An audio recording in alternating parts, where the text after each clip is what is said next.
आज हम बहुत ही इंटरेस्टिंग टॉपिक करने वाले हैं।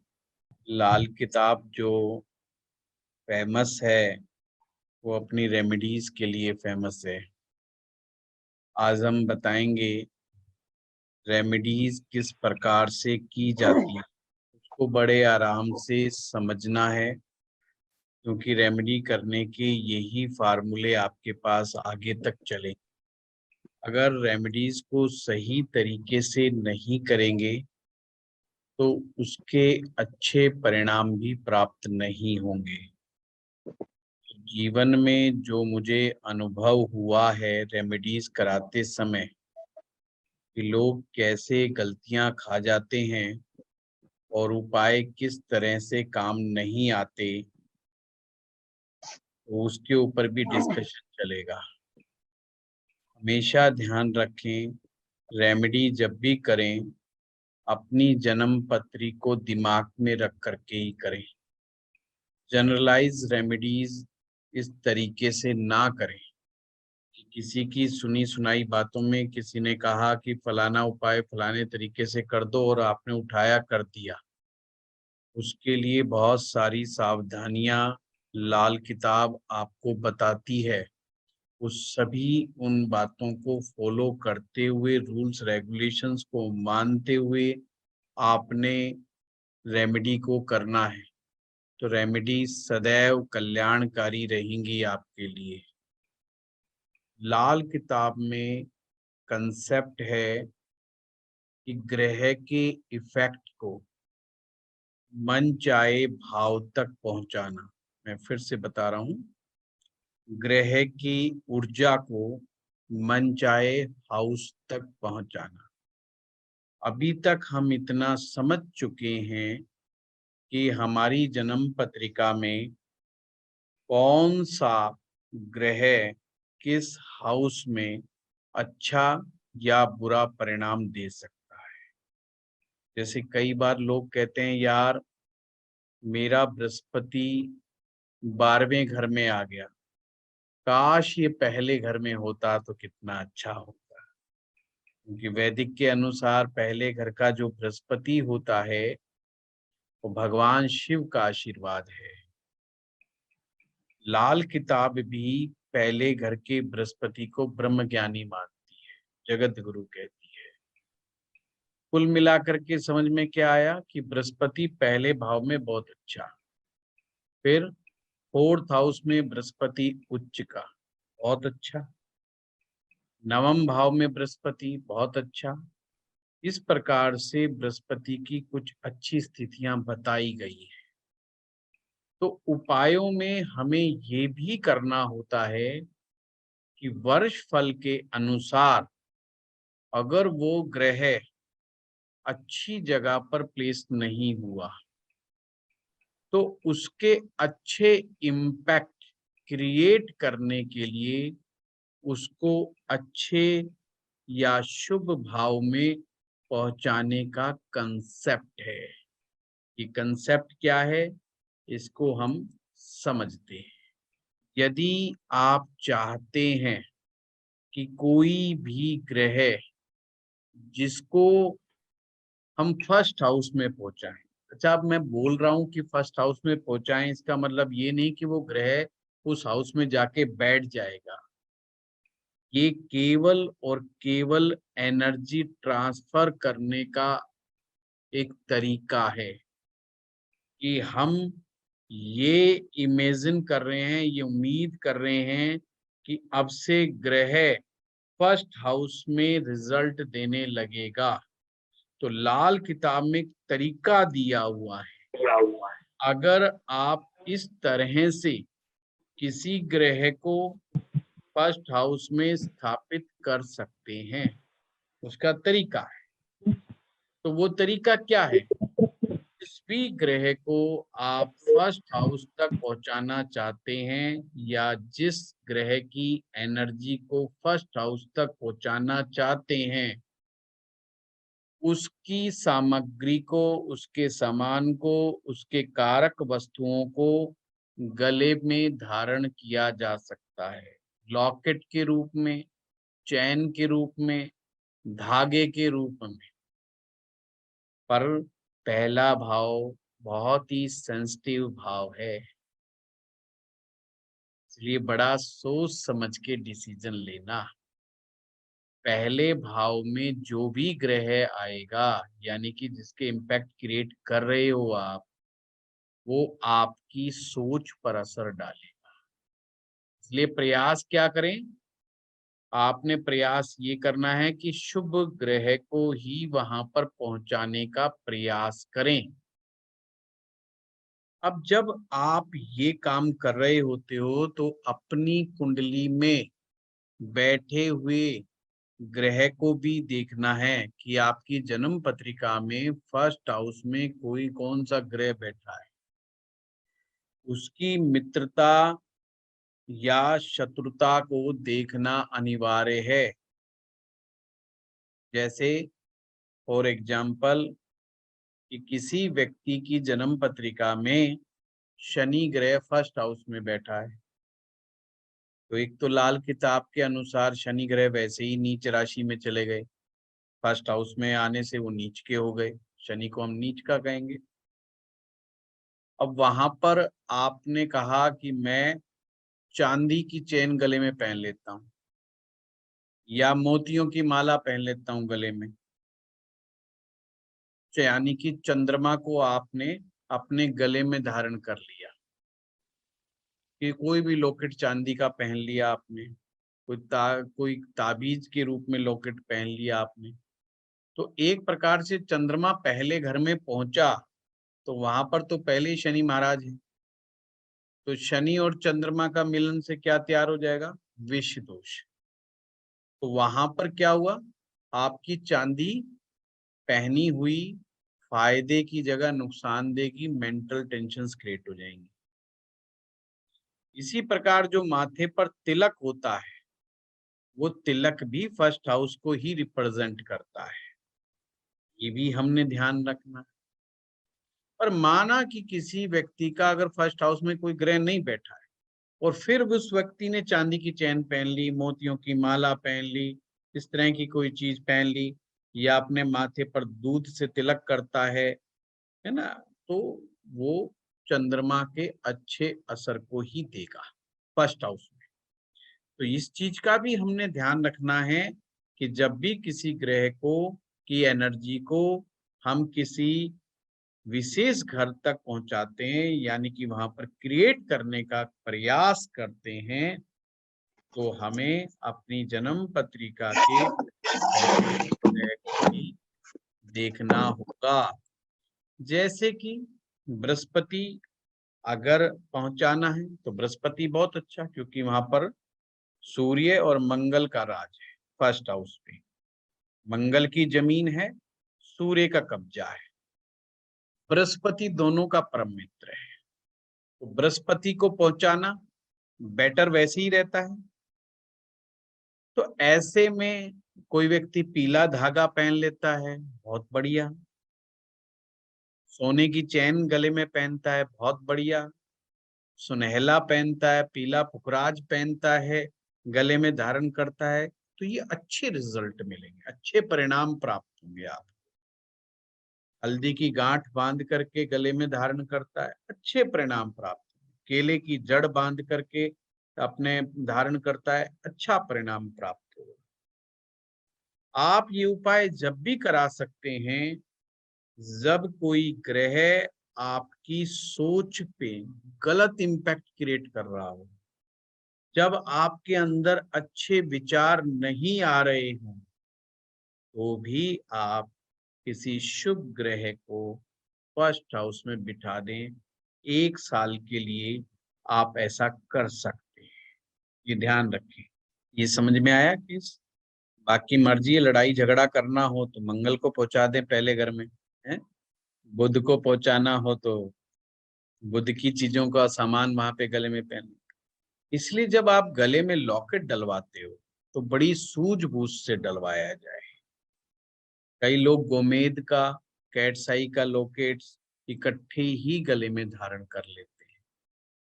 बिल्कुल भी कदापि भी ऐसा ना करें। जब आप गोमेद गले में धारण करते हैं तो राहु का इम्पैक्ट फर्स्ट हाउस में आ जाएगा। ऐसा कदापि ना करें। जब भी हम एक से ज्यादा लॉकेट गले में धारण कर लेते हैं, चाहे रुद्राक्ष भी धारण कर लिया, लॉकेट भी धारण कर लिया, कोई पत्थर भी धारण कर लिया, किसी का कुछ दिया हुई चीज भी वह धारण कर ली, खोपड़ी पे सारे के सारे ग्रह बैठ जाएंगे। जिस जिस जिसका रिलेशन होगा, दिमाग स्थिर नहीं रहेगा। तो ये सब रेमेडी करते समय आपको बड़ा ध्यान रखना है।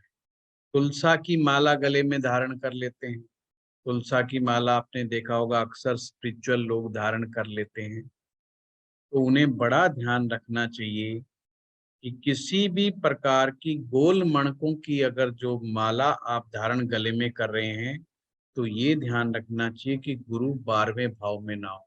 अगर गुरु 12वें भाव में हो और व्यक्ति गले में माला गोल मणकों की या रुद्राक्ष की या तुलसा की या चंदन की धारण करने का आदी हो जाए या पहन के रखता हो, तो उसका भाग्य सो जाता है उस साल।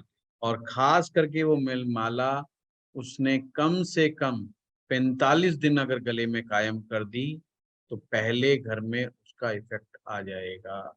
12वां घर का में बैठा हुआ गुरु अपने आप ही खत्म हो जाएगा। तो ऐसा कार्य नहीं करना है। तो आप कुछ भी धारण करवा रहे हो, फर्स्ट हाउस में जो चीज के इम्पैक्ट आएंगे, बहुत सोच समझ करके इम्पैक्ट को क्रिएट करना है। सबसे अच्छा क्या है, माथे पर केसर का तिलक लगा लो, तो ये भी फर्स्ट हाउस का ही रिजल्ट आएगा, यानी आपने बृहस्पति को कायम कर दिया वहां पर। लाल चंदन का तिलक लगा सकते हैं आप, रोली का तिलक आप लगा सकते हैं, समझे बात को, उस तरीके से। और अगर लाल चंदन लगा रहे हैं, हल्का सा पीली हल्दी जरूर लगा रहे हैं, क्योंकि मंगल अकेला ठीक नहीं। इसीलिए हमने देखा होगा ना, हमारे यहाँ परंपरा है, जब भी लाल तिलक लगाते हैं हम कुमकुम का, तो चावल जरूर लगा देते हैं, क्योंकि मंगल अकेला ठीक नहीं, चावल से वहां पे चंद्रमा जुड़ गया। तो चंद्र मंगल के इकट्ठा मिलने से लक्ष्मी योग बन गए। खास करके दामाद, जीजा और इस तरह के रिश्तेदार जिनसे हमारी देनदारी है, मतलब जिनसे हम ले नहीं सकते, गिफ्ट दे सकते हैं, उनको खास करके तिलक किया जाता है। खास करके तिलक किया जाता है। ये एक बहुत बड़ी इसमें रहस्य छिपा हुआ कि हमारी लक्ष्मी हमारे पास रह जाए, क्योंकि हमारी जो मेन लक्ष्मी थी वो हमारी कन्या थी, हमारी पुत्री थी, उसको तो हमने दे दिया। किसको दे दिया? विष्णु जी को दे दिया। तो विष्णु जी जब भी आएंगे, अगर हम लाल तिलक और चावल लगा करके तिलक करेंगे, तो वो लक्ष्मी का हानि नहीं होगी, क्योंकि लक्ष्मी तो वो ले गए अपने साथ, तो घर के अंदर। तो जब भी वो विदा लेते हैं, जब भी तिलक करते हैं, जब वो हमारे घर में आते हैं, जब भी हम उनका आते ही तिलक करते हैं, विदा करते समय भी तिलक करते हैं, और अक्सर कुमकुम और चावल लगा। बड़े लोगों का भी मान सम्मान इसी प्रकार से किया जाता है। अब उनकी बात, जो लोग काला टिक्का लगा लेते हैं, कईयों को दिखाना होता है ना कि हम माँ काली के भगत हैं, काला टीका लगा लेते हैं। तो ये समझिए, जो काला टीका है, ये शनि का प्रतीक है। आपने शनि को पहले भाव में पहुंचा दिया, और शनि पहले भाव में जाकर के क्या परिणाम देंगे? नीच के परिणाम देंगे। मानसिक विकृतियां आनी शुरू हो जाती हैं। राख का टीका लगा लिया, राख का टीका लगा लिया और 45 दिन तक लगातार राख का टीका लगाओगे, केतु का इम्पैक्ट फर्स्ट हाउस पे रहेगा। और केतु का इम्पैक्ट फर्स्ट हाउस पर अगर लगातार क्रिएट करोगे, मंगल अपने आप बंद हो जाएगा, चाहे वो कहीं पर भी बैठा हो। बस ये है कि 45 डेज कर लिया तो इसका इम्पैक्ट फिर कई दिनों तक शांत करने में आपको बड़ी मशक्कत करनी पड़ जाएगी। इसलिए कोई भी रेमेडी करने से पहले 4 बार कम से कम सोचिए, और मेरे इस वीडियो को 4 बार दोबारा सुनिएगा, अगर कोई भी रेमेडी करने का मन हो तो। तो पहला कंसेप्ट आपको क्लियर हुआ, फर्स्ट हाउस में पहुंचाना है, मैंने एग्जाम्पल के साथ समझाया है। प्रयास करें कि अपने शुभ ग्रह को ही पहुंचाएं, और जरूर देखें कि आपके फर्स्ट हाउस में पहले से ही वहां पर कौन बैठा हुआ है। ऐसा नहीं कि पहले से राहु बैठा हुआ है और आपने गुरु के लिए जो है पीला पुखराज या सुनहला गले में डलवा दिया, पता चला वो वहां पे जाकर के और ही परेशान हो। सबसे पहले वहां पे राहु के इम्पैक्ट को जो ग्रह कम कर सकता हो उस ग्रह को वहां पर पहुंचाना है, ये ध्यान रखना, तो जाकर के बात बनेगी, अदरवाइज नहीं। जैसे राहु के लिए सबसे बढ़िया काट बुध की रहती है, तो बुध की चीज को आप गले में धारण कर सकते हैं, तो राहु के असर को कम किया जा सकता है। अब चलते हैं सेकंड हाउस पर। ये बड़ा इंपॉर्टेंट है क्योंकि धन यहीं पर है, हमारा कुटुंब, हमारा परिवार, हमारी वाणी यहीं पर है। और वर्ष फल में दूसरे भाव में आया हुआ ग्रह बड़ा इंपॉर्टेंट हो जाता है, क्योंकि वो डिसाइड करता है ये साल भर पैसा कितना आएगा कितना नहीं आएगा। और अगर वर्ष फल में सेकंड हाउस डिस्टर्ब हो गया तो पहले ही समझ में आ जाता है कि इस साल धन हानि होगी या धन कम आएगा, दोनों में से कोई भी बात पॉसिबल है। तो नियम बनता है कि हमें उपाय करना। तो सबसे पहले अपनी खुद की कुंडली बना करके रखनी है, नंबर 1। फिर दूसरी वर्षफल की कुंडली बना करके रखनी है। ये दोनों कुंडली बिल्कुल साथ साथ बना के रखनी है, तो चीज समझ में आएगी। ऐसे नहीं कि यूं ही हवा में मत वो कर देना। अब दूसरे हाउस में कोई चीज क्रिएट करनी है तो उस ग्रह की वस्तुओं को लेकर के मंदिर तक लेके आना, मंदिर में देना है। अब यहाँ पर भी यही सावधानी रखनी कि सेकंड हाउस में बैठा कौन है। जैसे किसी के सेकंड हाउस में राहु आ गया और आपने उठाया और सूर्य की चीजों को मंदिर में दे के आ रहे हैं। राहु क्या करेगा, सूर्य की चीजों को अपने पास रख लेगा, मंदिर तक नहीं जाने देगा, यानी कि उसके अच्छे इम्पैक्ट को नहीं आने देगा सूर्य के। सूर्य हो गया, चंद्रमा हो गया, इनके इम्पैक्ट को, गुरु हो गया, मतलब वो मंदिर में वहां पर नहीं जाने। उसकी दूसरी ही टेक्निक आपको इजाद करनी पड़ेगी। तो इसीलिए ये बार बार मैं एग्जांपल क्यों दे रहा हूं, अपनी कुंडली में बैठे हुए ग्रह को जरूर देखना है। ऐसे नहीं कि किसी ने कहा कि देखो सेकंड हाउस में बृहस्पति बहुत अच्छा, सेकंड हाउस में चंद्रमा बहुत अच्छा, सेकंड हाउस में शुक्र बहुत अच्छा, तो आप जो है इनकी चीजों को मंदिर में दे दो तो चीजें अच्छी हो जाएंगी। या अक्सर हम लाल किताब में कहते हैं कि पीले चने की दाल जाओ मंदिर में दे आओ, पीला फल दे आओ, पीली मिठाई दे आओ। तो हमें ये भी जरूर देखना है कि सेकंड हाउस में कोई ऐसा ग्रह तो नहीं बैठा जो उठा करके उनकी चीजों की चोरी कर ले। से कहा गया मंदिर में बैठा हुआ राहु ये सामान की चोरी कर लेता है, पर वो अपनी कारक चीज, जैसे राहु का जो मित्र है, राहु का मित्र कौन है, शनि है, वो शनि की चीज। राहु का मित्र कौन है, बुध है, बुध की चीज। राहु का मित्र कौन है, शुक्र है, शुक्र की। उसको एक्सेप्ट करके आगे तक पहुंचा देगा, पर अपने शत्रुओं के वहीं पे रख लेगा, उसका कोई इम्पैक्ट नहीं आएगा। अब इसके उपाय करने से होगा ये कि आप उपाय करते चले जाओगे पर उसके रिजल्ट नहीं मिलेंगे। दुष्परिणाम कुछ नहीं होना, पर रिजल्ट ही कुछ नहीं आएगा। और आपको लगेगा आप तो इतनी मेहनत कर रहे हो, आप इतना काम कर रहे हो और दान पुण्य भी कर रहे हो, पर उसका रिजल्ट नहीं आएगा। तो सेकंड हाउस की चीज, सेकंड हाउस में पहुंचाने के लिए मंदिर, पहले के लिए गला, दूसरे के लिए मंदिर, तीसरे के लिए किसी ग्रह की एनर्जी को तीसरे भाव में पहुंचाने के लिए हाथ में वो चीजें धारण करनी है, यानी कि रिंग। अब जितने भी हम बैठे हुए हैं समझ लीजिए, जो भी रतन हम धारण करते हैं, जो भी रतन हम धारण करते हैं, खास करके राइट हैंड में, उस रतन से जुड़े हुए ग्रह का इम्पैक्ट तीसरे भाव में आता है। तो ये बड़ा ध्यान रखना चाहिए कि तीसरे भाव में क्या वहां पर वो ग्रह पहुंचने से फायदा देगा या नुकसान देगा। जैसे सपोज कीजिए किसी व्यक्ति का तीसरे भाव में शुक्र बैठा हुआ है। अब तीसरे भाव में जब शुक्र बैठेगा तो नवीं दृष्टि, सातवीं दृष्टि से नवम भाव को देखेगा। जो नवम भाव भाग्य भाव है। अब ऐसे में राइट हैंड में डायमंड पहनना, सफेद पुखराज पहनना उसको बहुत अच्छा असर देगा।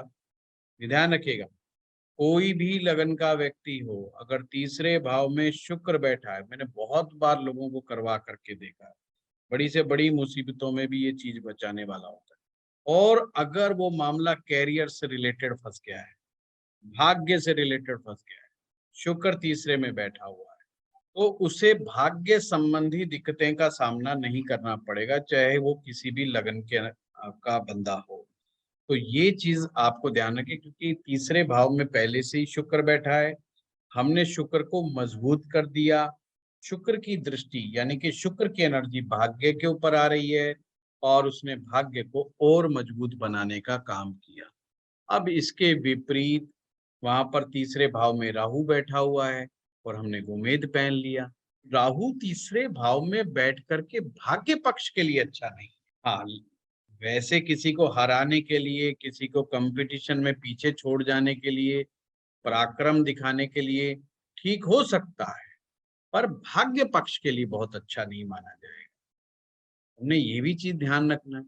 तो जो भी रतन आप उंगलियों में धारण करेंगे, राइट हैंड में धारण करेंगे, इवन कड़े के रूप में, कोई कड़ा धारण करते हैं, ब्रेसलेट्स धारण करते हैं, तो ये ध्यान रखें, इन सभी ग्रहों का असर तीसरे भाव में जाने वाला है।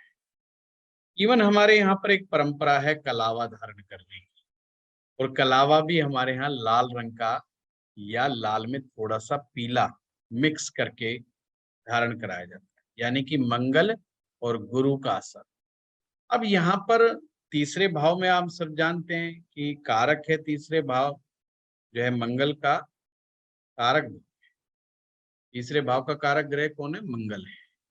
तो यहाँ पर मंगल आपको पराक्रमी बनाता है, आपको शक्तिशाली बनाता है, आपको मेहनती बनाता है, मशक्कत करने वाला बनाता है, जूझने वाला बनाता है।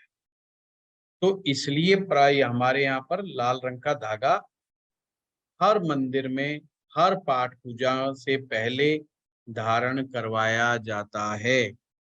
अब समस्या कहाँ पर क्रिएट हुई? जब तक ये हमारी मौली धारण विधि होती थी, जब तक बहुत बढ़िया।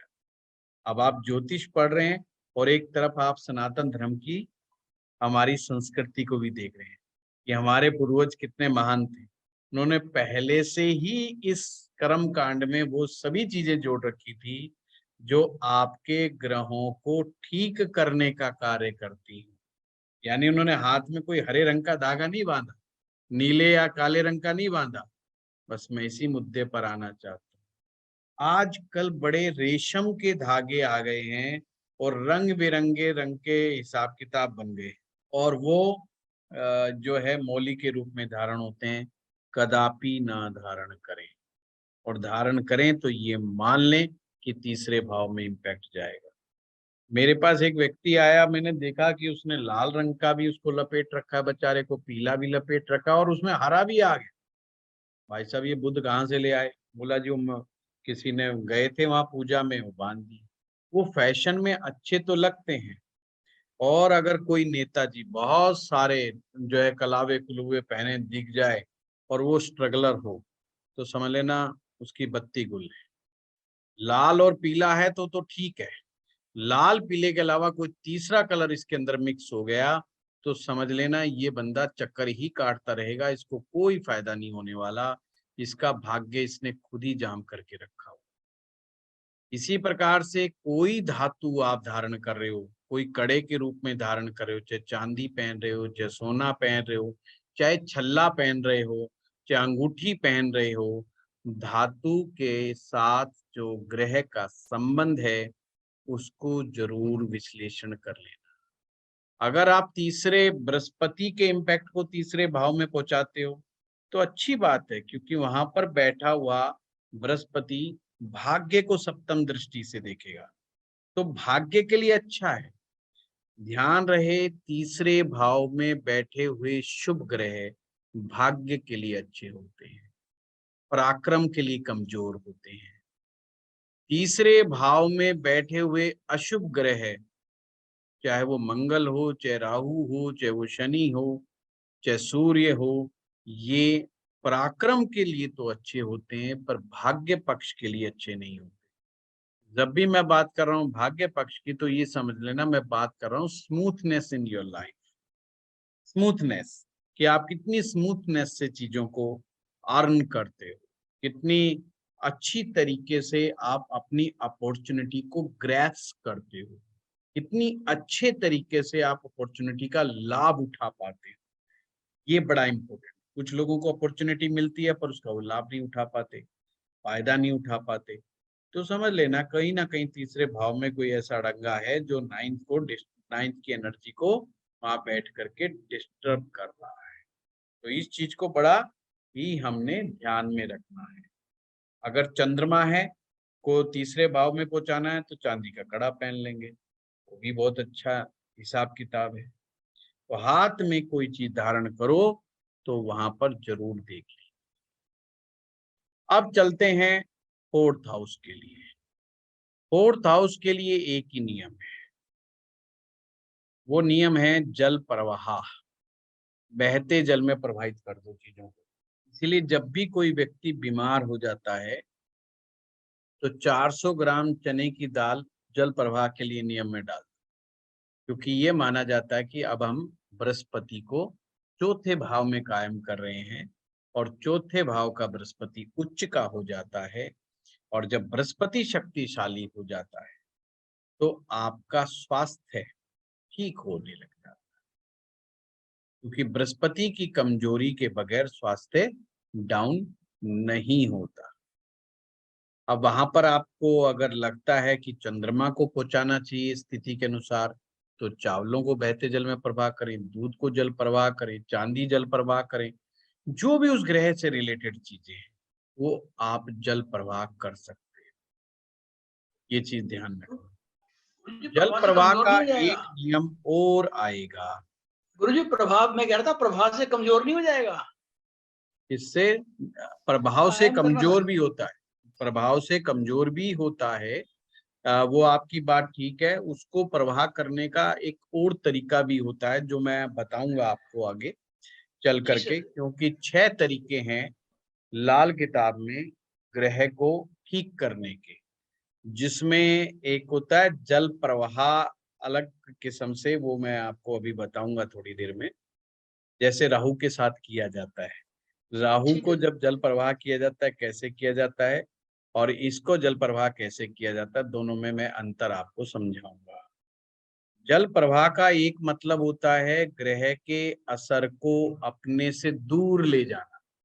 मैं भी बता देता हूँ, ग्रह के असर को अपने से दूर ले जाना, कि भाई ये बड़ी मुसीबत आई और बड़े पंगे फंस गए, ये हमसे दूर चला जाए तो पिंड छूटे हमारा, इससे पीछा छूटे।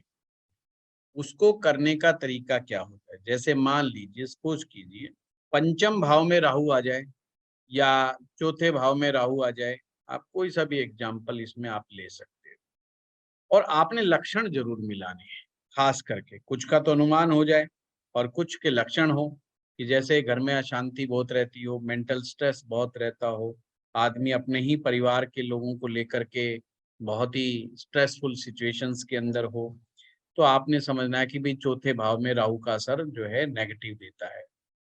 तो अगर अपने से दूर असर ले जाना है तो उसका क्या नियम होगा, वो नियम आप जरूर नोट कर लें। अगर आपने ध्यान रहे, अगर जल प्रवाह कर रहे हो ग्रह की नेगेटिव एनर्जी को अपने से दूर ले जाने के लिए, तो कैसे करना है।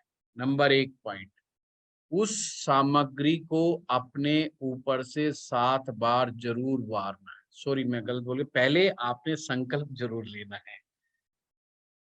सबसे पहले संकल्प लेंगे आप, संकल्प लेंगे किस उद्देश्य के लिए ये उपाय कर रहे हो, उद्देश्य क्लियरली बोलना है।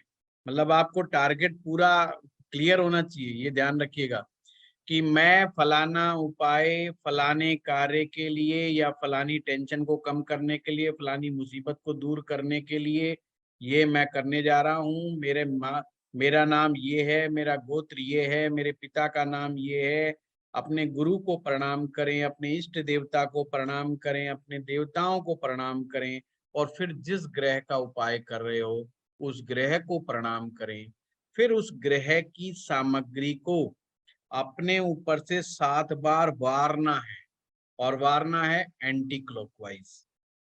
एंटी क्लॉकवाइज हमारे जो अंदर हमारे शरीर के साथ एक आभा मंडल होता है, हम सभी के शरीर के साथ एक आभा मंडल होता है, और जितने भी नेगेटिव ग्रहों के इम्पैक्ट होते हैं ये हमारी आभा मंडल में मिक्स हो जाते हैं और हमारे आभा मंडल को डिस्टर्ब कर देते हैं, जिसे हम ओरा भी बोलते हैं, है ना। जो ओरा स्कैनर वाले होते हैं ना, वो कहते हैं ना फलाना ओरा आपका बिगड़ा हुआ है। वो बिगड़ा कुछ नहीं, सिर्फ जब भी आपके ग्रहों की चाल सही नहीं होती तो आपका ओरा बिगड़ जाता है। और जो ग्रह नेगेटिव इंपैक्ट क्रिएट कर रहा है उसकी एनर्जी है, तो आप जब एंटी क्लॉकवाइज लेंगे, जैसे आप ढक्कन खोलते हैं ना, शीशी का ढक्कन खोलते हैं, बंद करते हैं तो ऐसे बंद करते हैं और खोलते हैं तो उल्टा खोल देते हैं। तो जब आप एंटी क्लॉकवाइज 7 बार घुमाएंगे तो वो एनर्जी वापस चली जाएगी और हाथ में आपके वो सामग्री भी होगी जिसको आप घुमा रहे हैं। तो मान्यता ये है कि वो एनर्जी जो है उस सामग्री के अंदर आ जाएगी, ये सामग्री उस एनर्जी को खींच लेगी और फिर आप उसको जल प्रवाह कर देंगे, और जिससे वो नेगेटिव एनर्जी निकलकर उस वस्तु के साथ मिलकर के चली जाए। कैसे जल में प्रवाह करना है? जहां पर जल बहुत तेजी से रफ्तार से चलता हो, और अगर राहु ग्रह हो, शनि ग्रह हो, तो प्रयास करें कि पानी थोड़ा गहरा भी होना चाहिए। पानी साफ सुथरा हो, तेज रफ्तार वाला हो, पर गहराई वाला भी हो, क्योंकि अगर वो गहराई में, मान्यता ये कि गहराई में चले जाएंगे तो पानी के जो धक्के लगते हैं उसको बहुत ज्यादा धक्के लग के यानी एक प्रकार से उस ग्रह को धक्के लग रहे हैं, उसको आगे धकेला जा रहा है, उसकी एनर्जी को धकेला जा रहा है। इसके पीछे जो मनोविज्ञान है वो इस तरह से है। तो जो ग्रह हमें कष्ट पहुंचा रहा है, जो ग्रह हमें दुख पहुंचा रहा है और हमें उसको एनर्जी को अपने से दूर करना है, तो इस तरीके से आपको ये उपाय करना है। प्रयास करें, अगर उस ग्रह की होरा में अगर वो काम करें तो बहुत बढ़िया। जैसे राहु का आप उपाय कर रहे हैं, राहु की चीज क्या है? नारियल है, जौ है, ये रांगा है, लेड है ना, ये राहु की चीजें हैं। इनको 5 बजे, शाम को 5 से 7 बजे के बीच में जो राहु का समय है, होरा का समय है, उस समय अपने ऊपर से एंटी क्लॉकवाइज करके आप जो है जल प्रवाह। अब यहाँ पर मेरा अनुभव मैं बताता हूँ आप लोगों को। अगर इसके साथ आप उस ग्रह के मंत्र को जोड़ देंगे, जब 7 बार आप रोटेट करते हैं तो उसका इम्पैक्ट कई गुना बढ़ जाता है। या बेशक आप उसका बीज मंत्र ही जप कर लें, जैसे मान लीजिए राहु का कर रहे हैं तो ओम ब्राह्म ब्रीम ब्रह्म स राहवे नमः, ऐसे उसको जब भी आप रोटेट करो बहुत तेजी से नहीं करना, धीरे धीरे आराम आराम से बड़ी शिद्दत के साथ, बड़ी श्रद्धा के साथ उपाय करने हैं आपने। इसीलिए कोशिश करो और अपने क्लाइंट को भी बताओ कि भाई खुद ही करे तो ज्यादा बेटर है। कई बार लोग कहते हैं जी दूसरे के करने से हो जाएगा, हैं बच्चे कहते हैं हम अपनी मम्मी पापा को करवा दें, हैं मम्मी पापा कहते हैं उनको तो विश्वास ही नहीं होता कि बच्चे करेंगे, उनको तो पक्का पता होता प्रोडक्ट हमारा ही, ये बात तो मानेगा नहीं, तो इसलिए वो पहले कह देते हैं जी वो तो नहीं मानेगा, हम कर दें क्या। तो पर खुद के दुख से निकलने का प्रयास इंसान जितना ज्यादा शक्ति के साथ करता है दूसरा कोई नहीं करता, मेरा ये मानना है। फिर भी लाल किताब का नियम समझ लो, आपके ब्लड रिलेशन का कोई भी व्यक्ति, ब्लड रिलेशन में जैसे माता पिता, आप अपने माता पिता के लिए उपाय कर सकते हैं, माता पिता आपके लिए कर सकते हैं, आपका सगा भाई आपके लिए उपाय कर सकता है, आप भाई के लिए उपाय कर सकते हैं, ये रिलेशन के लोग आपके लिए उपाय कर सकते हैं। विशेष परिस्थिति में आपके मित्र भी आपका उपाय कर सकते हैं, पर जो कंटिन्यूअस मनोकामना पूर्ति के होते हैं ना, उन उपायों को मित्र वगैरह से नहीं करवाना चाहिए। विशेष परिस्थिति का मतलब ये होता है कि आप रियल में बहुत ज्यादा बिजी हैं या विशेष परिस्थितियों में फंसे पड़े हैं, तो आप कैसे उपाय करेंगे। जैसे किसी व्यक्ति को जेल हो गई, वो बेचारा जेल में बैठा, वो बेचारा कैसे उपाय करेगा। कोई बंदा हॉस्पिटल में हॉस्पिटलाइज्ड है, वो कैसे उपाय करेगा। तो उसके तो उपाय उसका भाई, उसके माँ बाप ही कर सकते हैं, पर ससुर दामाद के लिए उपाय नहीं कर सकता, दामाद ससुर के लिए उपाय नहीं कर सकता। ये चीज ध्यान रखिएगा, क्योंकि आजकल अपने फादर से बढ़कर के दूसरे जो वाइफ का फादर होता है वो ज्यादा बड़ा फादर होता है। तो कई बार आदमी जोश में आके कहता है जी हम कर दें। तो मैं बताता हूँ, हमारी सनातन परंपरा के हिसाब से वो उपाय मान्य नहीं है। बहुत सिंपल है। तो इस तरीके से अब जो विश्वामित्र जी ने बात रखी, जब हमने उसको कायम रखने के लिए यानी चौथे भाव में पहुंचाने के लिए जल प्रवाह करना है, तो आपने सिंपल चीजों को प्रवाहित करना है, 7 बार नहीं वारना है, उनको कोई मनोकामना नहीं बोलनी है, सिंपल जल में छोड़ना है। और जल में जब भी ये सामग्री छोड़ी जाएगी, दोनों ही वे में, आपने दोनों हाथों में लेकर के इस तरीके से देखा, छोड़ना नहीं है, फेंकना नहीं है। हैं कहीं नारियल फेंको और वो बोले भगा भगा कर घुमा घुमा के, मजाक का विषय नहीं बनाना है ना। क्या मैंने देखा है वहाँ हरिद्वार के अंदर ऋषिकेश में कई लोग जल प्रवाह करते हैं, क्योंकि हमारे यहाँ तो परंपरा रही है नारियल जल प्रवाह करने की। जो कोई जाता है गंगा जी, गंगा स्नान पे जल प्रवाह कर देता है। तो देखा यार कुछ लोग की कोई दूसरा लड़का ना उठा ले जाए, उस चक्कर में वो इतना दूर फेंकते हैं घुमा करके। अरे भाई वो तेरा उपाय तो बना ही नहीं, उसको फेंकना नहीं है, वो चीज है, उसको बड़ी श्रद्धा पूर्वक छोड़ना है। दूसरी बात, जब भी जिस सामग्री को आपने चौथे भाव में पहुंचाना है, उसको तो इतनी श्रद्धा के साथ, इतने प्यार से छोड़ना है। चौथा भाव जो है बड़ा सॉफ्ट हाउस है वहां फेंका फाकी नहीं करनी है, कुछ नहीं, सिंपल बस ऐसे मुट्ठी भर भर के छोड़ दोगे तो भी अच्छा। जैसे मान लो चावल आप जल प्रवाहित कर रहे हो, तो चावलों को लीजिए, बस धीरे से छोड़ो, कुछ करने की आपको जरूरत, आपका वो चीज वहां पर कायम, वहां पर रिजल्ट अच्छे परिणाम प्राप्त होने शुरू हो जाएंगे। तो इस तरीके से सिर्फ ये दो ही अंतर है और कोई बड़ा अंतर नहीं है। दूसरी बात, अगर हमारे पास जल प्रवाह की मैटर नहीं बनता, क्योंकि कई जगह पे नहीं है पानी, तो वो व्यक्ति अपने घर में उन चीजों को कायम कर ले। चौथा भाव आपका अपना वास्तु है, आपका अपना होम है, आपका अपना घर है। फिर जैसे कि चंद्रमा को स्थापित करना चाहते हो चौथे भाव में, तो भाई अपने चावलों का कट्टा ले लो, और चावल का कट्टा 20-25 किलो का कम से कम हो, है, और उसको अपने एक जगह पर कायम करो। अब कायम कहाँ करना है, आपने और भी ज्यादा उसकी पावर बढ़ानी है, तो चंद्रमा की डायरेक्शन कौन सी है। चंद्रमा की डायरेक्शन नॉर्थ वेस्ट डायरेक्शन है। आप नॉर्थ वेस्ट के कोने पे जा करके अपने चंद्रमा की सामग्री को रख दो, कायम हो गया। आपको बृहस्पति का करना है तो आप पीली चने की दाल कायम कर दो, किसी डिब्बे के अंदर रख दो, है ना। तो सामग्री यानी कि उस ग्रह की से रिलेटेड चीजों को भी और उसी दिशा में अगर आप स्थापित कर देते हैं, तो आपके घर में वो ग्रह वहां चौथे घर में कायम माना जाएगा। समझ गए बात को, क्लियर। अब हम आगे बढ़ते हैं पंचम भाव में। तो चने की दाल तो नॉर्थ वेस्ट में रखेंगे ना, फिर नॉर्थ ईस्ट में रखेंगे। क्या कह रहे हैं, चने की दाल। जैसे आपने चावल तो काट के नॉर्थ वेस्ट रख दे, तो फिर चने की दाल वो तो नॉर्थ ईस्ट में रखेंगे। आप लिख दो, क्योंकि आपकी आवाज जो है ना इको कर रही है, इसलिए समझ नहीं आ रही है। लिख दो आप, मैं नीचे पढ़ तो चने लूंगा। की पूछ नॉर्थ ईस्ट में रखेंगे। हाँ इसमें आप चैटिंग में लिख दो, नीचे जो के वो चने होता की है। दाल नॉर्थ ईस्ट में चैट। रखेंगे, ईशान कोण में। ये अच्छा दिशा पूछ रहे हैं।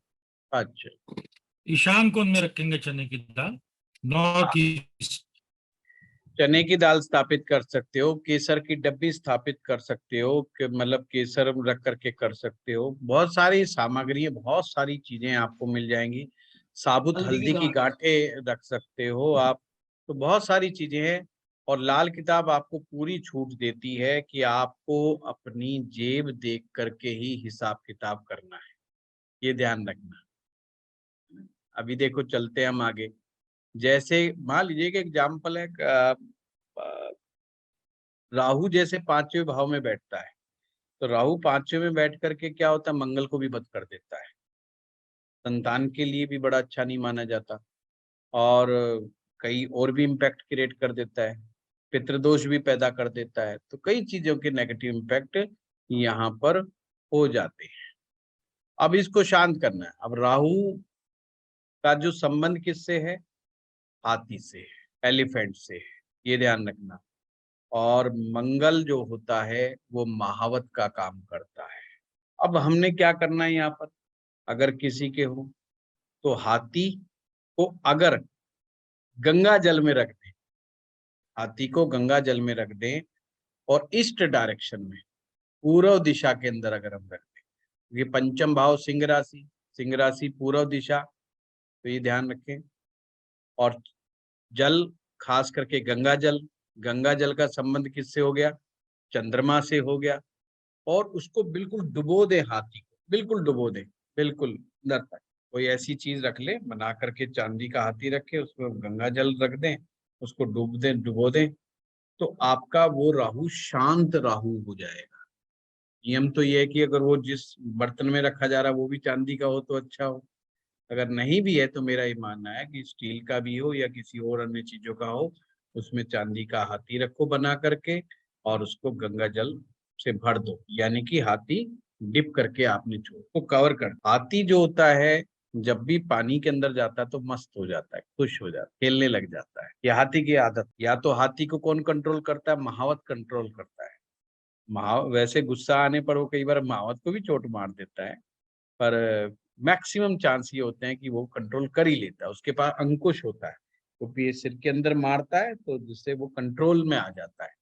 तो ये अंग महावत का काम मंगल करता है, तो मंगल जो है राहु को बड़ा आसानी से जो है कंट्रोल में कर जाता है। खैर अभी वो जो बात आएगी आएगी, तो हाथी की बात आ रही थी, और सूंड उसका नीचे की तरफ, सूंड इस तरीके से हो नीचे की तरफ, ये ध्यान रखना है। और एक पाँव उसका आगे की तरफ निकला हो, राइट लेग जो है, दायां पाँव जो है आगे की तरफ निकला हुआ हो, ऐसा चांदी का हाथी बनवा करके आप जो है पानी गंगा जल में डुबो करके अपने घर में रखें पूर्व दिशा के अंदर, तो पंचम भाव में बैठे हुए राहु का इलाज हो। तो बहुत तरह की रेमेडी है, रेमेडी आप खुद बनानी है। आप ये सब नियम इसलिए बताए जा रहे हैं, आप भी अपनी स्थिति के अनुसार रेमेडी बना सकते हैं। अब किसी के पास पैसा कम हो तो उसको कह दो कि 50 ग्राम जो है पंचम भाव से, हर एक भाव का 10-10 ग्राम ले लिए, कि 50 ग्राम चांदी का हाथी बनवा लो। अब कोई कहता है मेरे पास पैसा ज्यादा है तो कोई 5 किलो का बनवा ले, सिंपल, अच्छा लगेगा, बहुत सुंदर लगेगा, बड़ा अच्छा बनवा ले भाई, 5 किलो का बनवा ले। तो वो उसके ऊपर है कि वो क्या करता है। वो कहता है नहीं जी 5 किलो वाली चांदी का तो मामला नहीं है, तो भाई 500 ग्राम का बनवा ले, 500 ग्राम चांदी वाला। तो लाल किताब के अनुसार 50 ग्राम का चांदी, 5 किलो का हाथी, 500 ग्राम का हाथी, सेम इम्पैक्ट देना है, बस तरीका आपका ठीक होना चाहिए। तो गंगा जल में डाल के, तो राहु पंचम में होगा तो उसका इलाज। अब मान लीजिए हम आते हैं पंचम भाव पर ही, पंचम भाव के बीच में बात आ गई है।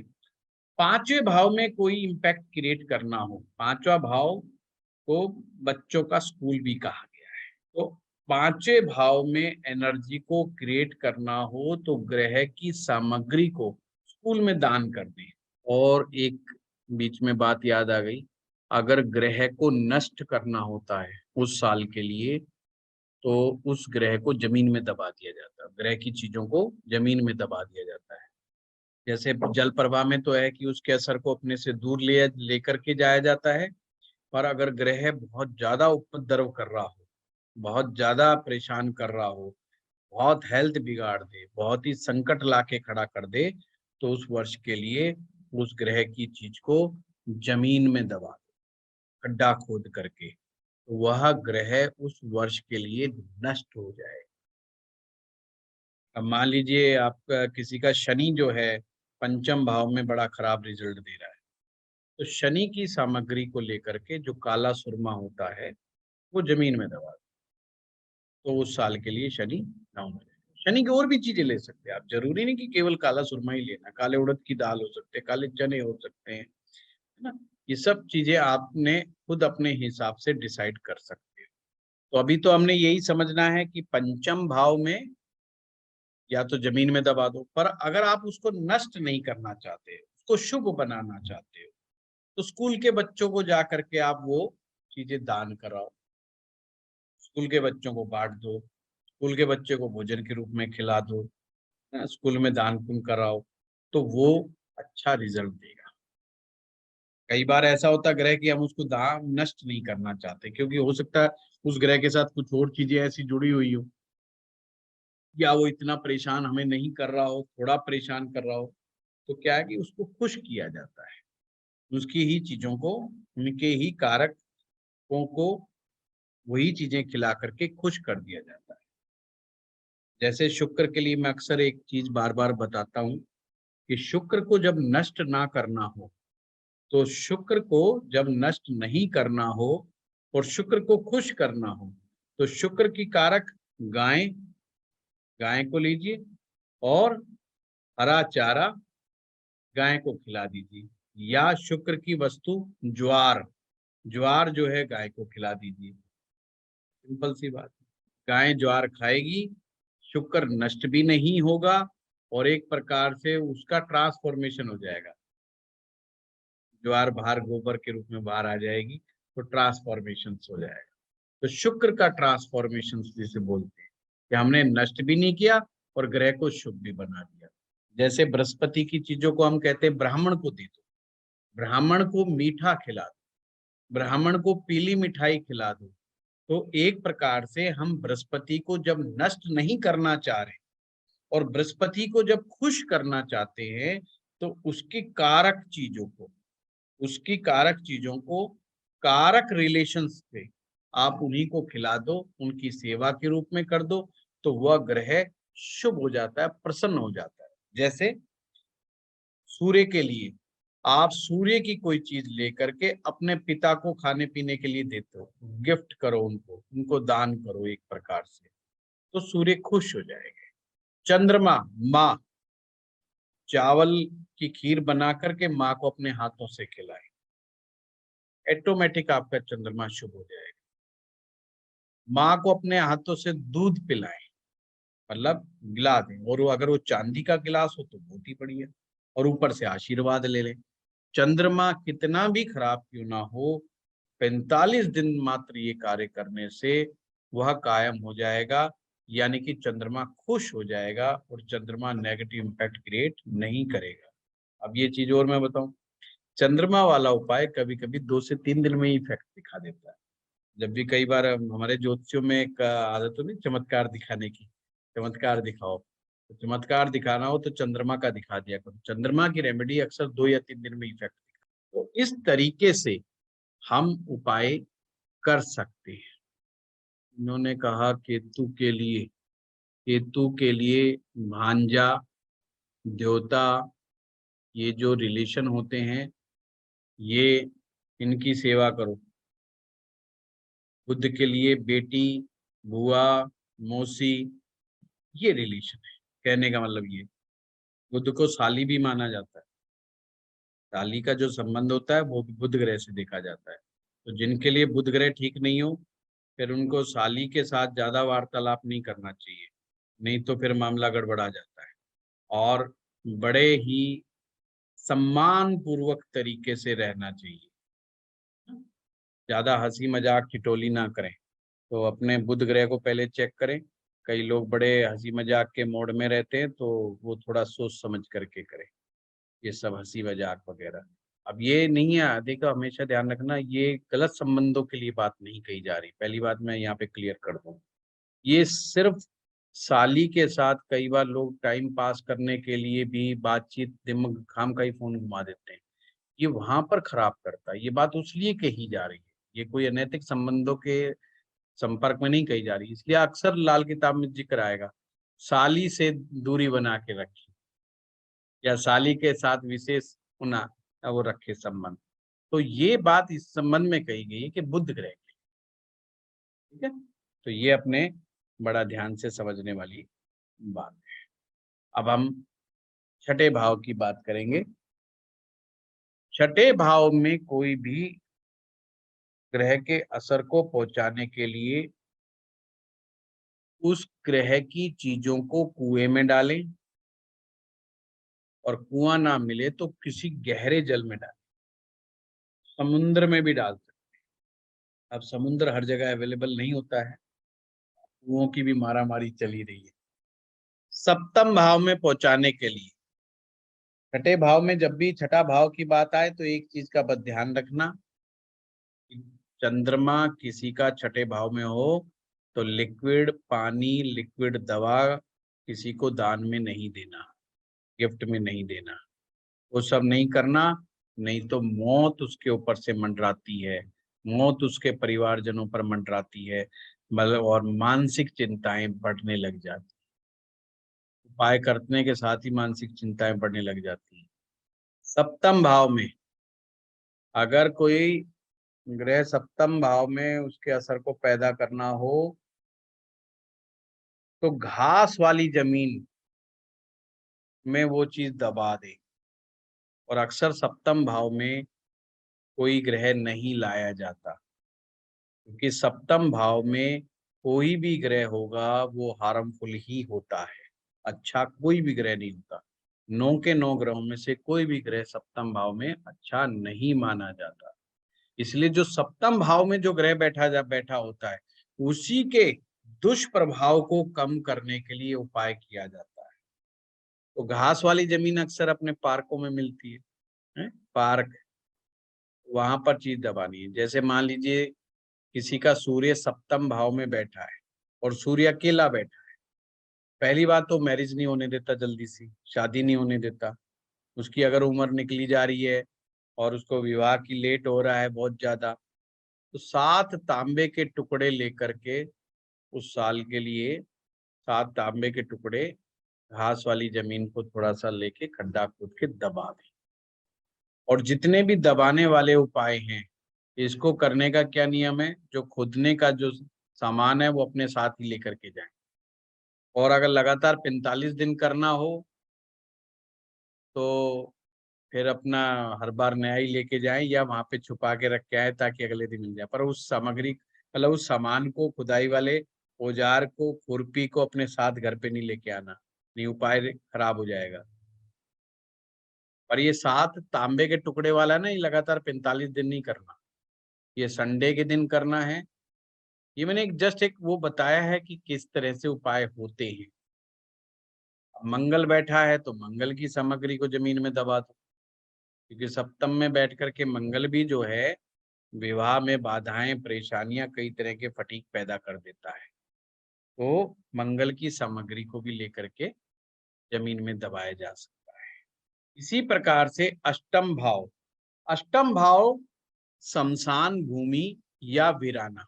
अब इसमें कई तरह की रेमेडी आप बन सकती है, जरूरी नहीं कि हर काम आपने दबाने वाला। दबाने में मैंने कहा नष्ट करने की जब बात आ जाए तो दबाना है, नहीं तो वहां की चीजों को दान पुण्य के द्वारा ही आप करें।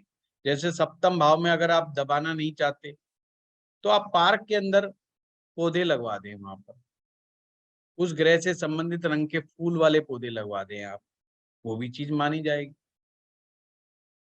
छोटे पौधे लगवा दें वहां, बुध ग्रह आपका एक्टिव रहेगा। सप्तम भाव में जब बुध आ जाता है तो वो मैनेज कर लेता है, क्योंकि मैंने बताया था कि सप्तम भाव के 2 कारक ग्रह माने गए हैं लाल किताब के अनुसार, एक बुध और एक शुक्र। बुध ग्रह को सप्तम भाव में पारसमणि कहा गया है, यानी कि बुध ग्रह के साथ जो भी ग्रह यहाँ पे सप्तम भाव में बैठता है वो उसको भी ताड़ देता है, यानी कि उसको भी शुभ बना देता है।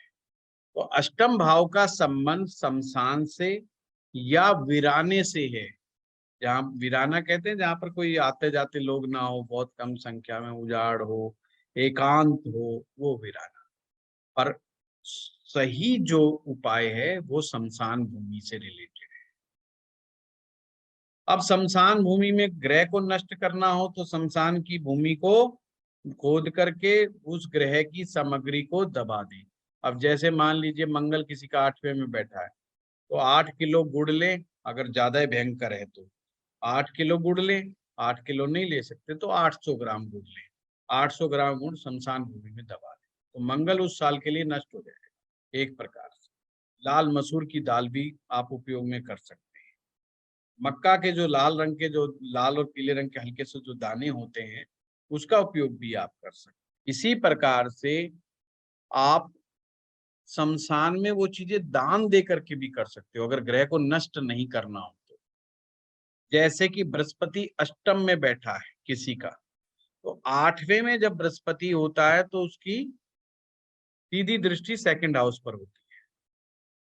ये ध्यान रखना, लाल किताब का एक नियम है, हर ग्रह अपने से 7वें को देखता है, परंतु जो जैसे कि सेकंड हाउस में कोई ग्रह बैठा है, वो 8वें को तो देख लेगा, 8वें को देखेगा कि नहीं देखेगा। जैसे मैं दूसरा एग्जाम्पल, पहले भाव में जो भी ग्रह बैठा है वो 7वें को देखेगा, ये तो आप सभी को मालूम है। पर लाल किताब के अनुसार 7वें में बैठा हुआ पहले को नहीं देख सकता, दृष्टि ऐसे मानी जाती है। मैं आगे अगली क्लास में दृष्टियां ही कराऊंगा आप लोगों को।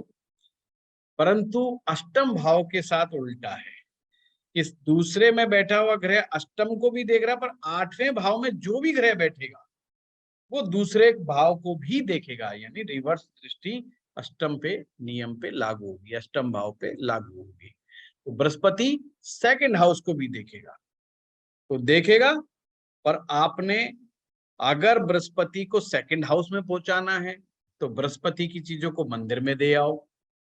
और आप चाहते हैं कि अष्टम में बैठा है, दृष्टि मात्र से सब काम ठीक कर रहा है, पर अपनी कारक, कुछ कारक चीजों को नुकसान कर रहा है, जैसे कि पुत्र, बृहस्पति कारक है पुत्र संतान का, बेटा आपका कहा नहीं मान रहा है, बेटे का भाग्य अच्छा काम नहीं कर रहा है और आपको दिक्कतें आ रही हैं, या नशाखोरी की आदत पड़ गई। अष्टम वाले बृहस्पति में ये भी बड़ी समस्या है कि अगर वो नशे की चीजों में पड़ जाता है, खास करके शराब के सेवन के चक्कर में पड़ जाता है, तो अच्छा खासा ड्रंकर हो जाता है, फिर पीता लंबे समय तक है, ये बड़ा भारी चक्कर है। तो भी अष्टम में बैठे हुए बृहस्पति के स्वभाव को शुभ करना हो, और लड़की के केस में अष्टम में बृहस्पति बैठ जाता तो विवाह में बड़ी दिक्कतें आती हैं, विवाह बाधाएं बहुत आती हैं। तो आप पीपल का पेड़ लेकर के, पीपल का संबंध बृहस्पति ग्रह से है, वो शमशान भूमि में लगवा दें, 8 पीपल के पेड़ लगवाएं। अब एक वीरवार में ही 8 लगवा सकते हैं, या हर वीरवार को एक एक करके 8 लगवा, 8 हफ्ते तक लगवा सकते हैं, वो अकॉर्डिंग टू द सिचुएशन की प्रॉब्लम क्या है, प्रॉब्लम की सीवियरिटी क्या है, ये सब चीजों को ध्यान में रख करके ही आपने डिसीजन लेना होगा। तो जब हम बहुत डिटेल में इस चीज कोर्स को करेंगे तो वहां पर बहुत डिटेल में डिस्कस होगा कि किस तरीके से ये चीजें होती हैं। क्लियर हुआ बात। अष्टम भाव में शमशान में आप दान दे सकते हैं, शमशान में आप प्याऊ लगवा सकते हैं, शमशान में लकड़ियां फ्री में गिफ्ट नहीं बोलना चाहिए, लकड़ियां दे सकते दान के रूप में, वहां पर कोई निर्माण कार्य करवा सकते हैं, वहां आने जा बैठने वालों के लिए मतलब जो स्थान बनवा सकते हैं। आपने देखा होगा शमशान में हम जाते हैं तो वहां पर बैठने के लिए लोगों ने वो बनाई होती है, बेंचें बनवाई होती हैं, बेंच बनवाई, इसका बड़ा पुण्य कार्य माना जाता है। लकड़ियां दान देना तो शमशान भूमि में बहुत ही पुण्य काम माना जाता है, खास करके जिसका सूर्य 8वें में हो, अगर वो शमशान भूमि में लकड़ियां दान दे तो बहुत ही अच्छा माना जाता है। कफन का दान बहुत उत्तम माना गया है लाल किताब के अनुसार। तो कहने का मेरा मतलब है, अष्टम भाव से रिलेटेड का ये शमशान, शमशान से संबंधित कार्य, ये सब अष्टम भाव से रिलेटेड है। शनि अष्टम भाव में बहुत उत्तम माना जाता है। बस ये है कि शनि किसी का अगर 8वें घर में हो, उसे किसी तरह की सराय, यात्री निवास, धर्मशाला ये सब नहीं बनवानी चाहिए, निर्माण कार्य नहीं करवाना चाहिए, नहीं तो उसका घर छिन जाता है या उसका घर नष्ट हो जाता है, खुद के रहने के लाले पड़ जाते हैं। तो एक नियम बताया 6ठे भाव में चंद्रमा, एक नियम बताया शनि 8वें भाव में। भाई रट लो, दिमाग में बिठा लो कि अगर कोई आए तो उसको साफ मना करना है कि भाई तुझे ऐसा काम नहीं करना है ना, बाकी तू मूझ ले। शनि 8वें होगा, उम्र भी अच्छी होगी, कामकाज भी अच्छा होगा, और शनि उसका अगर उम्दा स्तर का है तो उसको टेक्निकल चीजों से बहुत अच्छा फायदा भी होगा। अब नवम भाव में अगर किसी इम्पैक्ट को क्रिएट करना है, सबसे उत्तम है तीर्थ यात्रा। और तीर्थ यात्रा में उस ग्रह से रिलेटेड देवता, ये ध्यान रखना, जितना ज्यादा आप इन उपाय में घुस करके इनोवेशन करके और जितनी सटीकता के साथ उसको जितनी ज्यादा से ज्यादा चीजों को इंक्लूड करके रखोगे, उतना ही आपको ज्यादा लाभ होने के चांस बढ़ जाएंगे। जैसे सूर्य को ठीक करना है तो तिरुपति बालाजी हो आओ, रामेश्वरम धाम हो आओ, तीर्थ यात्रा पे जा करके देव विशेष में जा देव विशेष स्थान पे जा करके वहां पर दान पुण्य करना, पाठ पूजा करना, ये सभी चीजें नवम भाव में नवम भाव के लिए बहुत अच्छी होती हैं। यानी कि उस ग्रह का नवम भाव पर इफेक्ट आ जाएगा। जैसे कि जो लोग शनि देव के मंदिर में जाते हैं, ध्यान रखिएगा, ये जो शनि मंदिर में जाते हैं इनको भी बड़ी सावधानी रखनी होगी। तो शनि मंदिर में जाएंगे, और खास करके वो शनि मंदिर जिस मंदिर का पौराणिक महत्व है, तो शनि नवम भाव में इम्पैक्ट क्रिएट करने लग जाएगा। अब ये आपने देखना है कि आपकी कुंडली के अनुसार शनि नवम में अच्छे हैं कि बुरे हैं, ये आपने सबने अपने अपने अनुसार देखना है, इसमें मैं कुछ नहीं कहूंगा। अगर वो अच्छे हैं तो उन्हें शनि मंदिर में जाना चाहिए, वहां पर दान पुण्य करना चाहिए, और खास करके पौराणिक महत्व वाले मंदिरों पर जाना चाहिए। इसी प्रकार जो लोग हनुमान जी के मंदिर में जाते हैं, हनुमान जी के मंदिरों में जाने वाले, और खास करके वो हनुमान जी के मंदिर जिसका पौराणिक महत्व है, जैसे आप संकट मोचन जाते हैं बनारस के अंदर, उनका पौराणिक महत्व है। एक आप अपने लोकल मंदिर में जाते हैं, उसका कोई वो नहीं है ज्यादा, और पौराणिक महत्व वाले हनुमान जी के मंदिर में जाते हैं और तीर्थ यात्रा करके आते हैं, बनारस में जाते हैं, वहां पर मंगल ग्रह फिर नवम भाव में एक्टिवेट हो जाए। इस तरह से ध्यान रखें। और अगर वहां पे लगातार आप करते हैं ये काम, लगातार कंटिन्यूटी में करते जाते तो फिर वो ग्रह का एक अपना इम्पैक्ट क्रिएट होता है। इसीलिए गुरु स्थान पर जाना ज्यादा उत्तम माना गया हमारे यहाँ। देखें, आपने देखा होगा जो लोग गुरु शिष्य परंपरा में यकीन रखते हैं, वो उसमें शिष्य हर गुरु पूर्णिमा पर गुरु जी के यहाँ पर जाते हैं और दर्शन करते हैं, दान पुण्य करते हैं, ये सब करते हैं। तो गुरु शिष्य परंपरा में ये हमारी परंपरा में ही शामिल कर दिया कि गुरु स्थान पर भी होकर के आओ, वहां भी मत्था टेक करके आओ। वो उसको एक तीर्थ के समान पूजा जाता है गुरु स्थल को, वहां नवम भाव में गुरु एक्टिवेट हो जाते हैं। अगर ये नहीं भी कर सकते तीर्थ यात्रा, तो फिर शरीर पर वो चीजें भी धारण कर सकते हो। और जैसे गुरु को करना है तो गोल्ड धारण करो, शरीर पे गोल्ड जरूर धारण करके रखना। अगर चंद्रमा को स्थापित करना है तो फिर चांदी धारण करनी। दसम भाव के लिए सरकारी इमारत या सरकारी जमीन में वो चीजें दबाना, या सरकारी अधिकारियों को दान पुण्य कर देना, खिलाया और खीर बिठा करके, ये नहीं मान रहे हो। देखो मैं एक उपाय बताता हूँ। अगर आपको सरकारी आदमी तंग करे, परेशान करे, तो जो खांड होते हैं, कच्ची खांड, ऐसी जगह देखो, कोई सरकारी बिल्डिंग जरूर देखो जहां पर चींटियां बहुत हों। बस वो सुबह सुबह जा करके उस इमारत में अपने वो खांड जो है उन चींटियों को खिलाया है करो। आपको देखो वो काम आपका धीरे धीरे बनने लग जाएगा। बड़ी अच्छी रेमेडी है, पर इमारत सरकारी हो ये ध्यान रखना। जैसे स्कूल होते हैं, कॉलेज होते हैं, गवर्नमेंट स्कूल होते हैं, गवर्नमेंट, यहाँ पर उपाय करना ज्यादा आसान होता है। कहीं पुलिस थाने में घुस जाओ ना, ऐसा मत करना। ये बहुत ही बढ़िया सरकारी है, और पुलिस वाले ही तंग कर रहे हैं, वहाँ चींटियों को आटा खिलाने लग जाओ। कह दो जी चीनी खिला रहा हूँ, वो करा रहा हूँ। और पुलिस वाले बहुत बहमी होते हैं, ये साक्षात राहु है, ये तुम्हारा दान भी ले लेंगे, तुमसे और भी छीन लेंगे। समस्या खड़ी हो जाएगी। नहीं है, गुरुजी ने कहा था सरकारी डिपार्टमेंट, बिजली विभाग में भी मत चले जाना, वहां पर भी ठीक नहीं, वहां भी राहु मंगल का इफेक्ट है।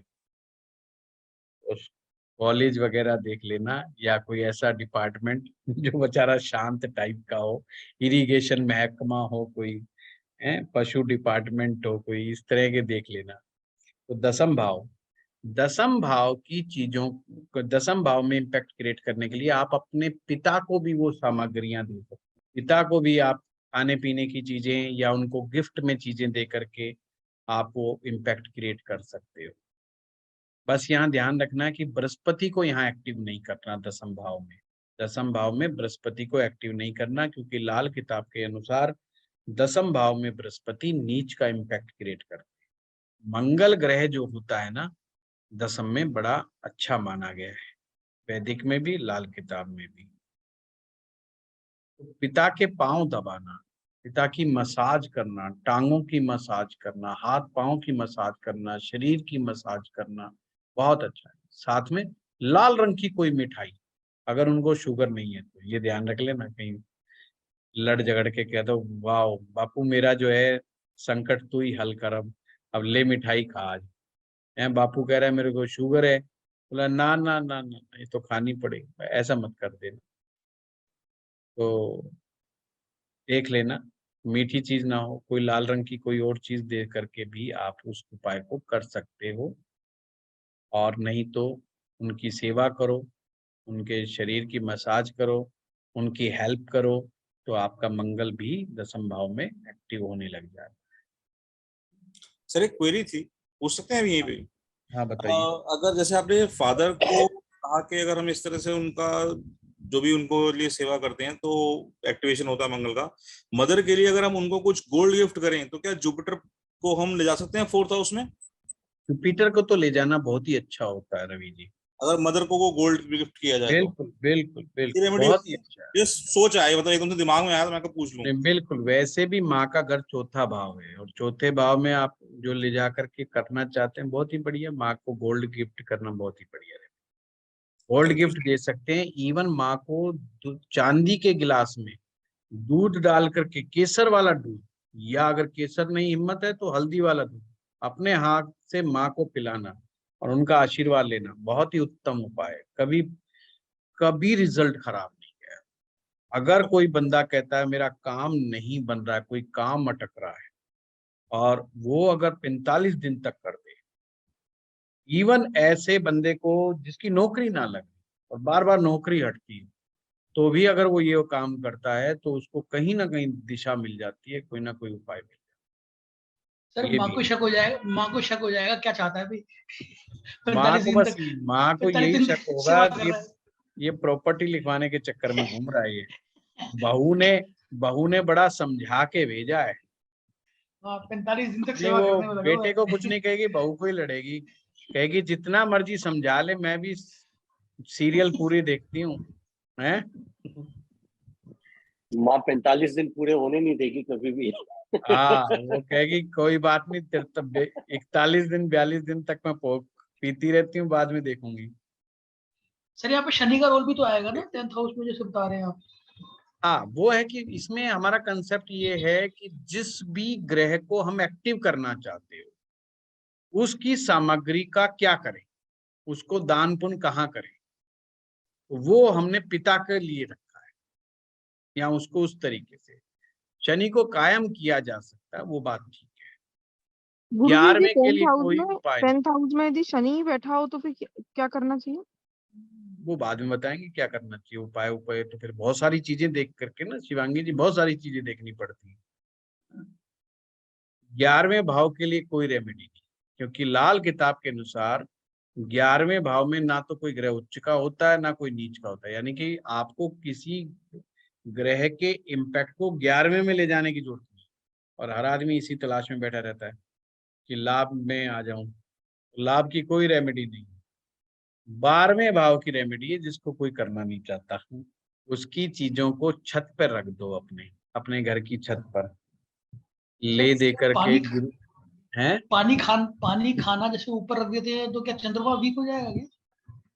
पानी देखना पड़ता है कि चंद्रमा जो है हाँ अगर आपने कायम किया है तो अपने कायम करने का, एक तो सबको जाना पानी, वो तो एक नेचुरल है, उसका इम्पैक्ट नहीं होता कभी भी उसी का। परंतु हम जब वाटर टैंक बनाते हैं छत पर तो दिशा का बड़ा ध्यान रखते हैं, किस दिशा में होना चाहिए। और ये तो कई बार पक्षियों के लिए रखते हैं ना, जैसे कुछ खाने नहीं पीने उस, का रख देते हाँ हैं। हाँ हाँ बिल्कुल बिल्कुल अच्छा उसका, हाँ वो बिल्कुल दान में माना जाता है, उसका चंद्रमा का इम्पैक्ट माना जाता है। रेगुलरली रख देते हैं ना कि ये हाँ पानी उनके लिए नहीं, खाना वो क्रिएट होता है। और खास करके वो रोज थोड़ा थोड़ा पानी जा करके डालने जाएगा ना 45 डेज तक, तो छत पे ना रखें। खास करके वो उनके जिनका 12वें भाव में कोई ऐसा ग्रह बैठा है जो चंद्रमा को डिस्टर्ब कर दे। मान लीजिए 12वें में किसी का शनि बैठा है, अब वो ये काम कर रहा है, या 12वें में राहु बैठा वो ये काम कर रहा है, तो चंद्रमा का इम्पैक्ट जो है वहां पर आ जाएगा, बाद वो फिर डिस्टर्ब हो जाएगा, वो मानसिक रूप से परेशान ही रहेगा। वो पक्षियों को उधर से पानी पिलाएगा, दाना चुगाएगा, उधर तो उल्टा ही परेशान ही रहेगा। तो वो काम उसको नहीं करना, वो उसको देखना पड़ेगा। फिर भी मैं कहूंगा अपनी छत पर पानी ना पिलाएं, किसी दीवार पर या साइड में या थोड़ी निचाई पर रख करके पानी पिलाएं। जैसे आपका 2 मंजिला घर है अगर, तो वो पहली मंजिल पे रख दें, दूसरी मंजिल पे या टॉप फ्लोर पे ना रखें। टॉप फ्लोर पे रखते ही उसका इम्पैक्ट 12वें भाव में चला जाएगा। इस चीज का थोड़ा सा ध्यान रखेंगे तो दिक्कत नहीं है।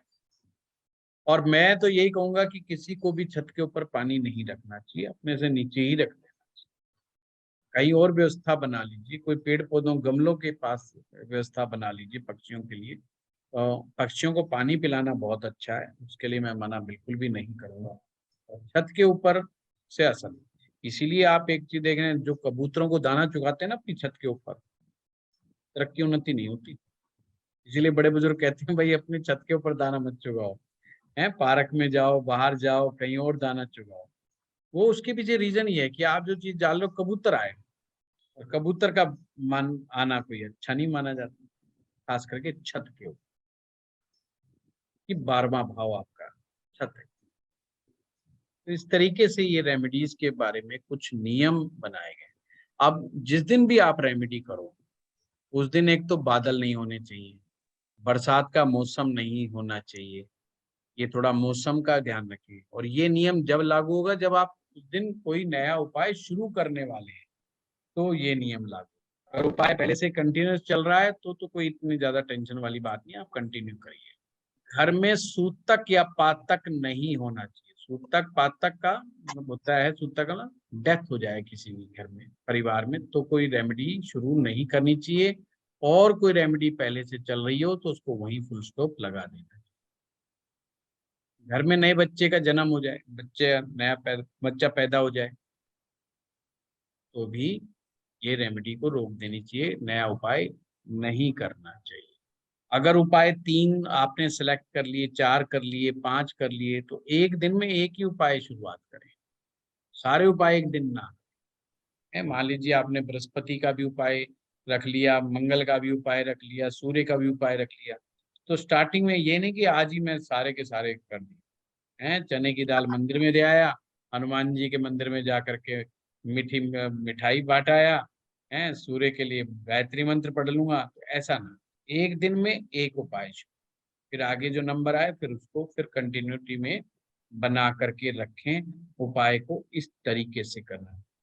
और हमेशा अनुभव की तो बहुत विशेषता ही, अगर कैसी प्रॉब्लम है कैसी नहीं है उन सब बातों पर विचार करें।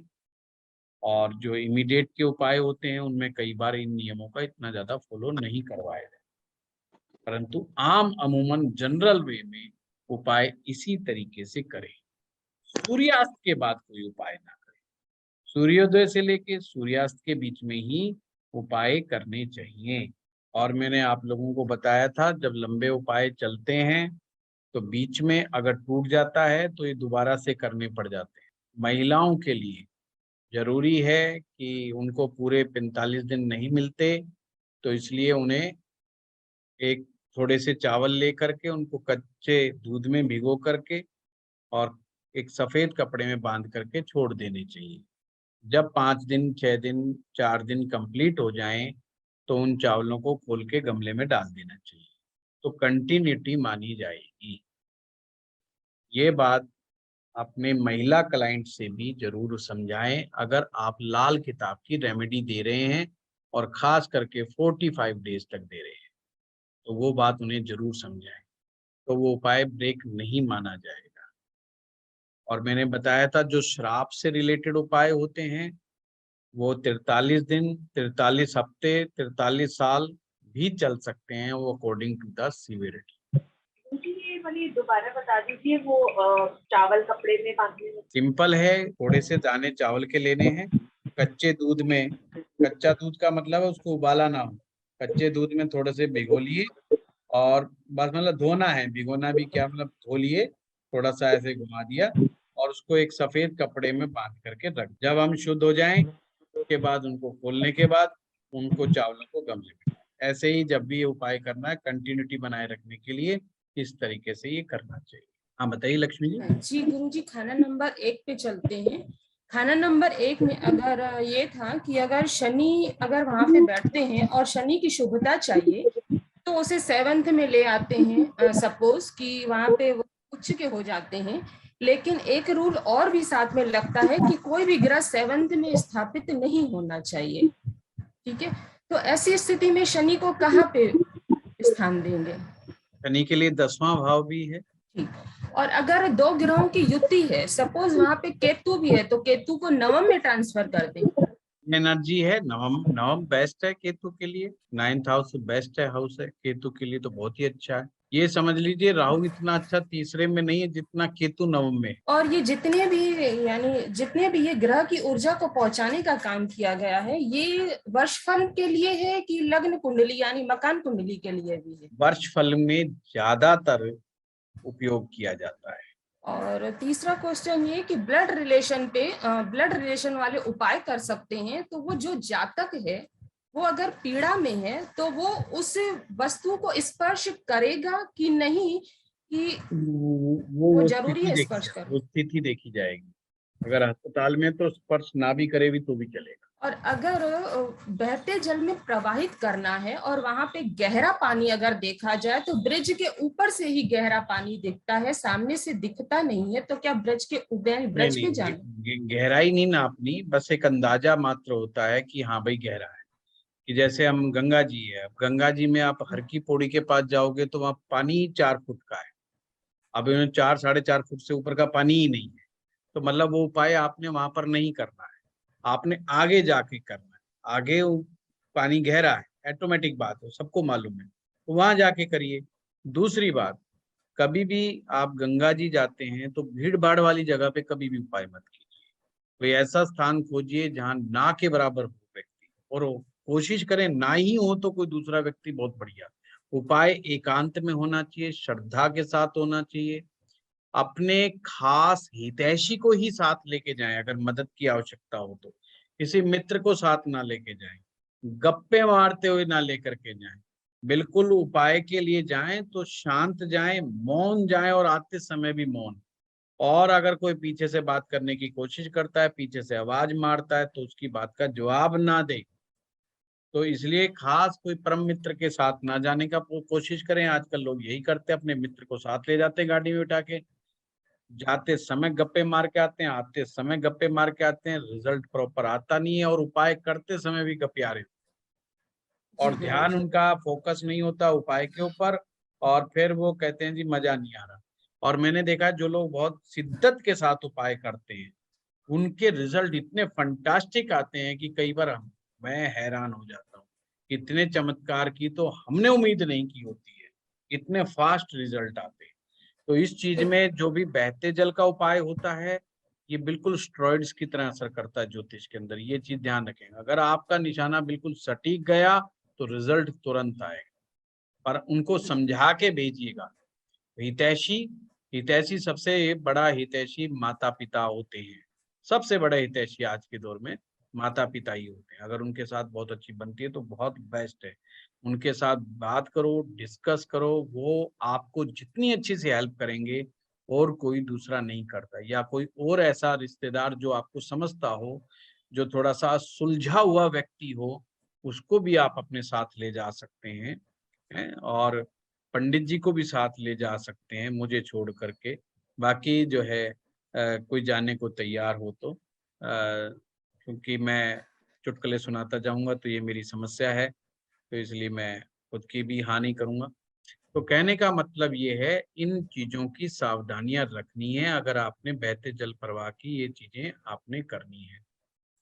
एक कंफ्यूजन और दूर कर दीजिए, पंचम में राहु और मंगल, अच्छे नहीं माने जाते हैं और ये पितृ दोष भी क्रिएट करते हैं।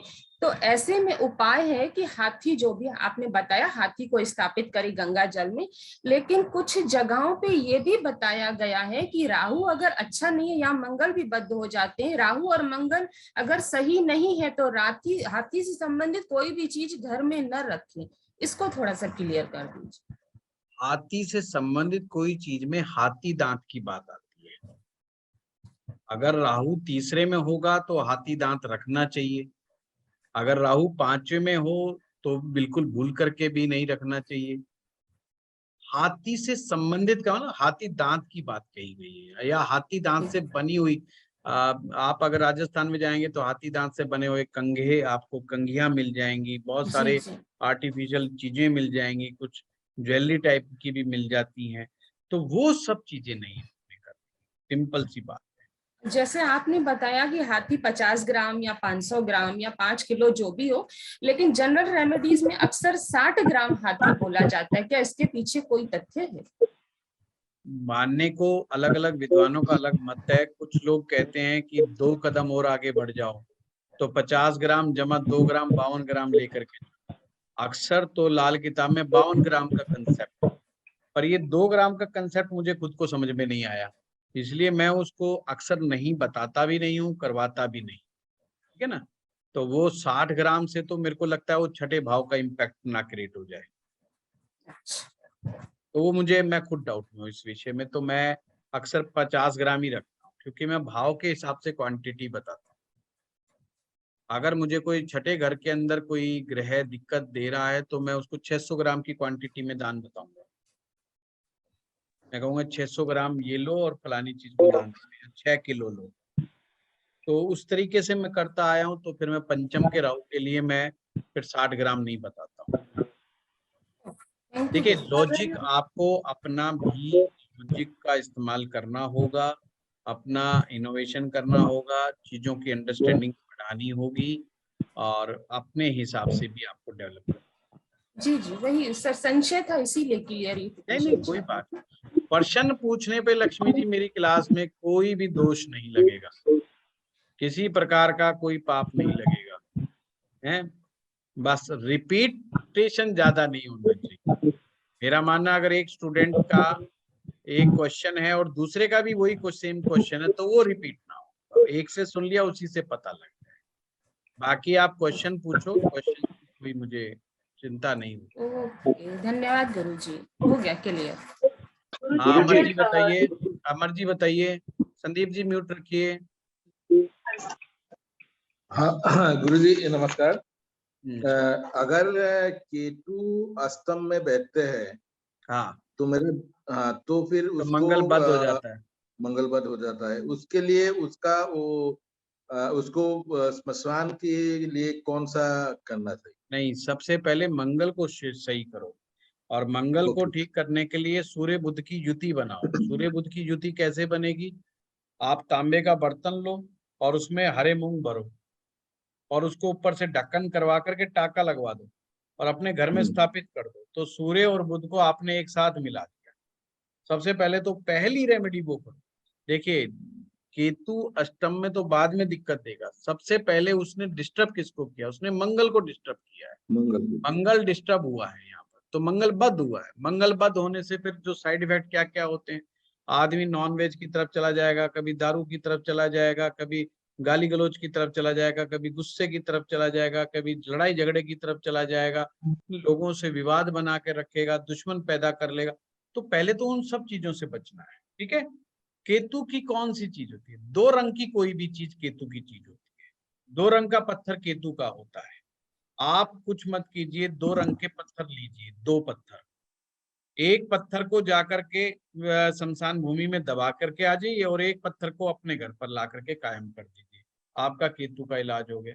दूसरा उपाय, अगर आपने ये नहीं करना तो मतलब इसमें ग्रह नष्ट नहीं होगा, ये ध्यान रखना। अगर केतु को नष्ट कब करना है? जब टांग से रिलेटेड, पांव से रिलेटेड, घुटने से रिलेटेड, आपके जॉइंट पेन से रिलेटेड तकलीफ बहुत बुरी तरीके बढ़ जाती है या ऑपरेशनल स्थिति आ जाती है। ऑपरेशन बता दे डॉक्टर के, भाई ऑपरेशन होगा ये। तो ऐसी स्थिति में फिर केतु को नष्ट किया जा सकता है। फिर आप केवल 2 रंग का पत्थर एक ही लेना है और उसको दबा दो, ठीक है। और 8 बार करना है इसको, बस ये ध्यान रखना, इस रेमेडी को 8 बार करिएगा तो वो चीज सेट हो जाएगी। अदरवाइज अगर आपने उसको नष्ट नहीं करना तो 2 रंग का कंबल लीजिए, वहां पर कोई फकीर मिले, कोई साधु मिले, कोई और मिले तो उसको वो कंबल जाके दान दिए। और हाँ, अगर गुरुजी। शमशान भूमि में ना मिले तो शमशान भूमि के पास भी कोई जगह में कोई व्यक्ति मिल जाए तो उसको भी दिया जा सकता है। जरूरी नहीं कि शमशान में बैठे, शमशान में कोई भाई पिकनिक स्पॉट तो है नहीं कि बैठा मिलेगा, है, तो ये चीज ध्यान रखना, जरूरी तांबे का नहीं जो लोटा है वो कौन सी डायरेक्शन में स्थापित करना है?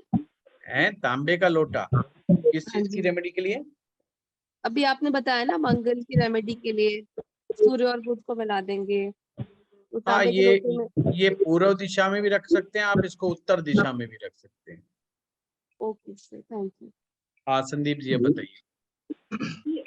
सेकेंड हाउस में वर्षफल के अकॉर्डिंग केतु मंगल हो तो क्या करना चाहिए? केतु मंगल का दान। देखो रेमेडी मत पूछो क्लास में, क्या होगा कि रेमेडी फिर तो बड़ी भारी दिक्कत हो जाएगी। आप देखो स्टूडेंट्स में एक्साइटमेंट होती है और लाल किताब रेमेडी जैसी होती है, बंदे को लगता है सारी रेमेडीज मैं ही कर दूं और आज ही कर दूं, भैया उसमें बहुत बड़ी गड़बड़ियां हो जाती हैं तो दिक्कत हो जाएगी। फिर बाद में आप ही मेरे अगले कोर्स में नहीं आओगे, कहोगे कि गुरुजी ने अच्छी रेमेडी बताई, मेरे तो दिक्कत आ गई, है ना। तो वो नहीं भाई, सभी स्टूडेंट को संभाल के रखना है ना। अगली क्लास में से 45 में से अगली क्लास में 45 में से 50 स्टूडेंट लेने हैं मैंने, अब देख लो 5 बाकी कहाँ से ढूंढ के लाऊंगा। वैसे करना तो ऐसे चाहिए ना कि सेकंड हाउस में जो बैठे हुए हैं ग्रह उनकी रेमेडीज करनी। सबसे सॉफ्ट जो चीज सबसे ज्यादा आसानी से समझ में आ जाए आपको, सबसे पहले वो जो कम से कम नुकसानकारी, तीर्थ यात्रा जाइए, मंदिर में जाइए, दर्शन करके आइए, मतलब इस तरह की रेमेडीज कीजिए, माता पिता की सेवा कीजिए, माता पिता का आशीर्वाद लीजिए, कभी साइड इफेक्ट नहीं करती है सिर्फ। हाँ मंजीत जी।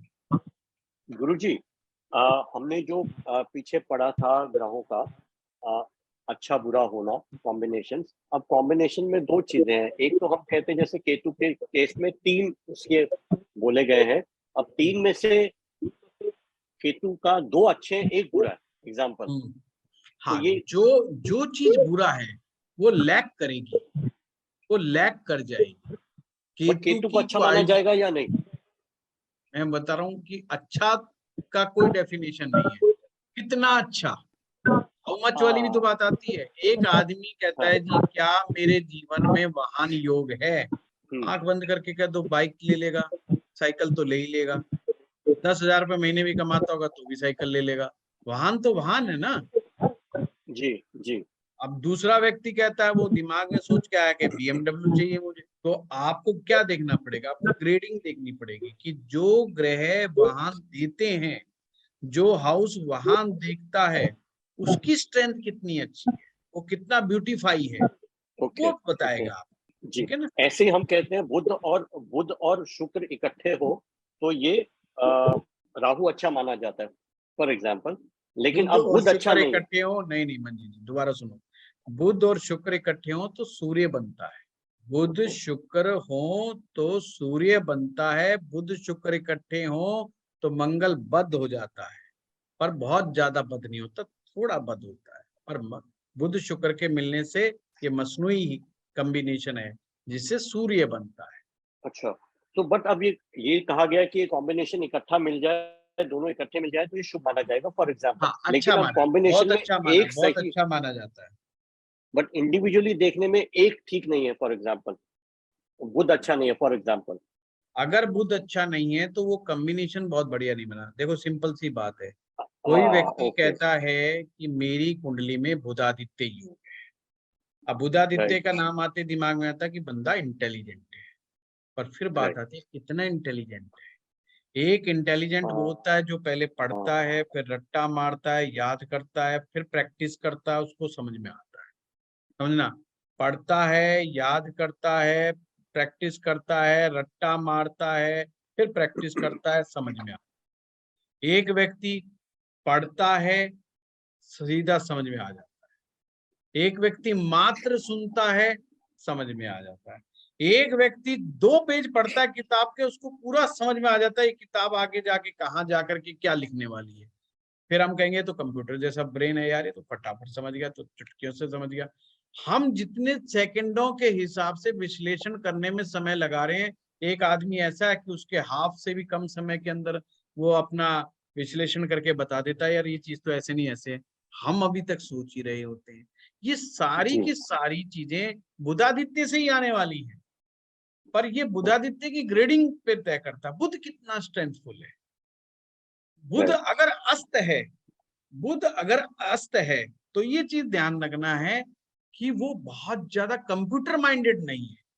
वो जितना भी इंटेलिजेंस फैक्टर है वो उसकी मेहनत का परिणाम है, वो उसकी मशक्कत का परिणाम है। तो ना मतलब वो चालाक प्रवृत्ति का नहीं है, वो मन से सीधा है, हृदय से सीधा है ना। वो हर चीज लेना जानता है, पर मेहनत से, मशक्कत से, बाय हुक्स और क्रुक्स वाली सिचुएशन नहीं है।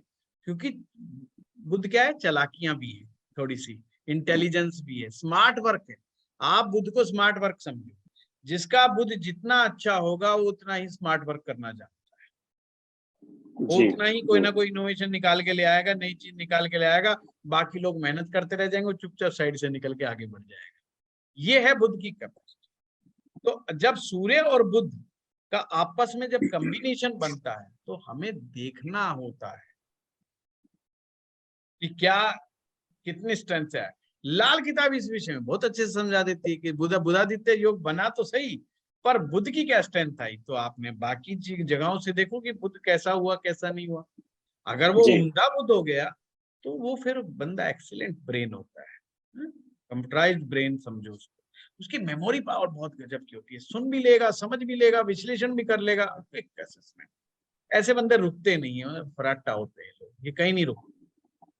कि डिसीजन पावर इनकी बहुत अच्छी स्ट्रांग होती है, बहुत टाइम से डिसीजन लेते हैं, बहुत फास्ट डिसीजन लेते हैं और बहुत आगे बढ़ जाते हैं।